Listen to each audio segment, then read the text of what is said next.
The morning sun rose over the quiet village, painting the earth in gold.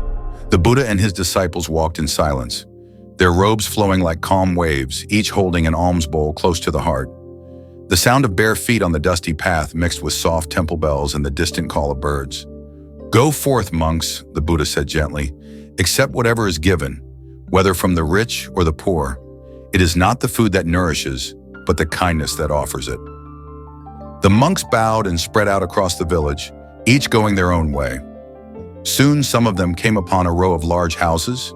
The gates were carved with gold, and the smell of warm rice and spices filled the air. The wealthy villagers smiled as they offered food to the monks, filling their bowls to the brim. One monk laughed as he received a handful of sweets. "Ah, see this? One visit and I'm full. No need to walk any farther." Another monk joined in, smiling proudly. "Why wander under the hot sun when the rich can feed us so easily? We're clever, aren't we?" They laughed, happy with their luck, and sat beneath a banyan tree to eat. But as they lifted their heads, they saw Mahākāśyapa walking slowly down the dusty road, his bowl still empty. "Look at him," one monk said, shaking his head. "Still wandering around." "Foolish man, he doesn't know how to make things easy for himself," the other chuckled. "He should have followed us. He's always trying too hard to look holy." They laughed again, but Mahākāśyapa kept walking, his face calm, his eyes lowered, as if their words never touched him. The grand home soon faded behind him, replaced by broken huts and cracked walls. The air grew still and heavy. Children sat on the ground, thin and silent. A few stray dogs searched for scraps. The sound of laughter and wealth was gone. Only the whisper of the wind remained. Then he saw her, an old woman sitting beneath a torn tent, her clothes ragged, her hair white as ash. Before her sat a small clay bowl of sour porridge, greenish and stale. Mahākāśyapa stepped closer and bowed. "Mother, might you spare a morsel of food for this monk?" The old woman looked up, startled. "Food? From me?" Her voice cracked. I have nothing. Only this bowl of sour porridge. It's not fit for even a dog." Mahākāśyapa smiled gently. "Then might you share a little with me?" Tears welled in her eyes. You would eat this?" He nodded. "Yes, because what you give from your heart carries the sweetest taste." Her trembling hands lifted the bowl. Slowly, she poured half of the porridge into his.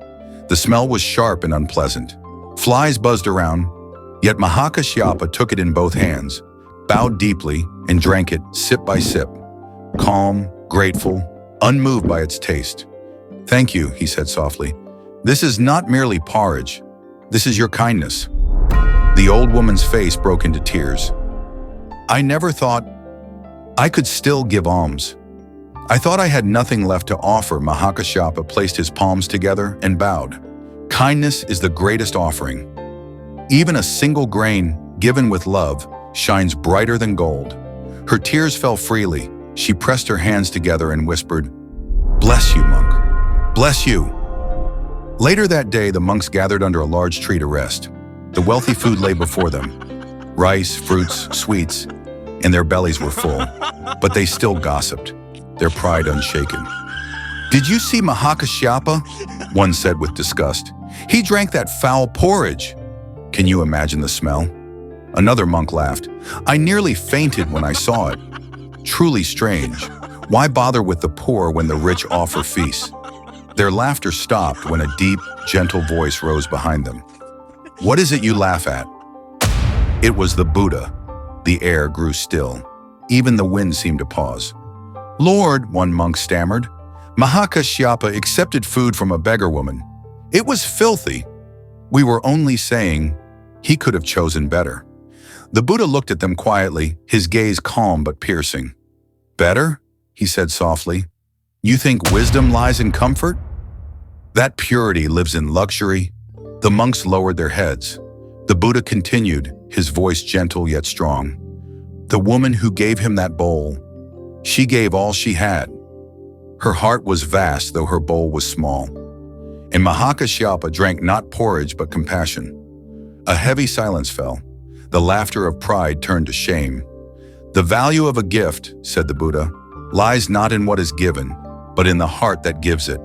Even a beggar can give alms. Even a handful of sour porridge can hold the sweetest merit. The monks bowed their heads, tears falling onto their robes. "We understand now, Lord," one whispered. "We have been blind." That evening, as the sun sank and painted the fields in gold, the monks walked again through the village. But this time, they stopped at every door, rich or poor, hut or mansion, receiving whatever was offered with equal grace. The Buddha watched them from afar, his face peaceful. From that day on, no monk ever sought only the wealthy. They learned that the true worth of a gift isn't found in its taste, or its scent, or its size, but in the love behind it. And somewhere in a quiet alley, the old woman smiled as she shared her next bowl of porridge with another hungry soul. Her heart light, her spirit free.